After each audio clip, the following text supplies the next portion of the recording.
gudoomiyaha golaha wakiilada Soomaaliland mudane Cabdiraxmaan Maxamed Cabdullaahi Cirro ayaa toddobaadkii u dambeeyay wuxuu booqasho ku joogay qaaradda Yurub isagoo soo maray wadamada ay ka mid yihiin wadanka Finland, Sweden iyo haatana ku sugan wadanka Britain magaalada London. Casho sharaf ayaa loogu sameeyay caawa magaalada London isagoo bari u ka xigtamay wadankii oo insha Allah taala ka degi doona magaalada Hargeysa marka saacada Hargeysa ay tahay galabnimada. Sidaa darteed waxaanu TV-ga Somsad ayaa kula kulmay galbeedka magaalada London weydiiyana waxyaabaha safarkiisa uu ku guuleystay iyo waxyaabaha uu socday safarkiisa gabahaanba xilliga uu ku sii wadankii hadaladiisana waxa kamid ahaa sida tan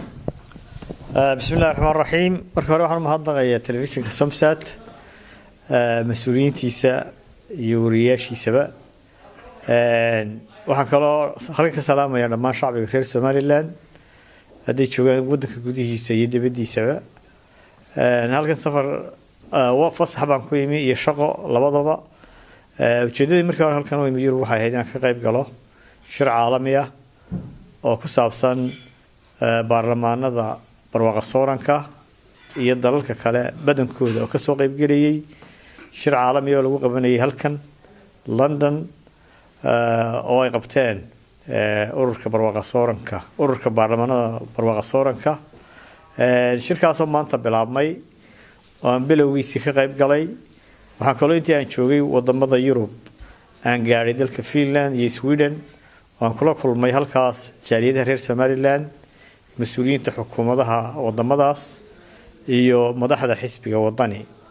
waxaan kaga qayb galay Sweden shirweynihii sanadeedkii xisbiga ku lahaa magaalada Stockholm maantana waxaan ka qayb galay furitaanka shirka caalamiga ah ee baarlamaanada dalalka barwaaqo sooranka ku bahoobay oo lagu casuumay Jamhuuriyadda Soomaaliland shirkaas iyo hawl laga baahday wadankii waxaan u dhoofi doonaa dalkii Britain hadii Ilaahay ka dhigo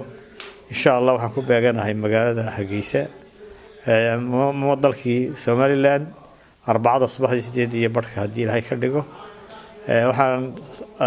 u mahadnaqayaa mar labaad shirka oo socon doona shirka baarlamaanada oo socon doona ilaa iyo Khamiista waxa ka qayb gali doona oo si delegateska Soomaaliland noqon doona mudane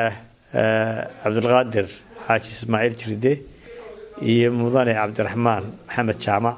oo iyagu si dhameystiri doona inta ka harsan shirka maanta waxa la kulmay oo kale mas'uuliyiin ama madax ka tirsan wasaaradda arrimaha dibadda ee dalka Ingiriiska oo guud ahaan uga warramay xaaladda guud ee dalka iyo arrimaha Soomaaliland intaba mar labaad ma hadnaqayaa telefishinka Somsat insha Allah waxaan bakabraya inuu nabad qab ugu gaarsiiyo dalkayga hooyo si kastaba haatee gudoomiyaha golaha wakiilada Soomaaliland mudane Cabdiraxmaan Maxamed Cabdullaahi Cirro ayaa waxaad moodaan uu shaqo weyn ka qabtay intii uu booqashada ku joogay qaaradda Yurub iminkana uu ku sii socdo wadankii iyadoo halkaas inay hawlo badan ay sugayaan oo dhinaca golaha wakiilada uu gudoomiyaha yahay Axmed Cawl Ismaaciil Somsat TV London.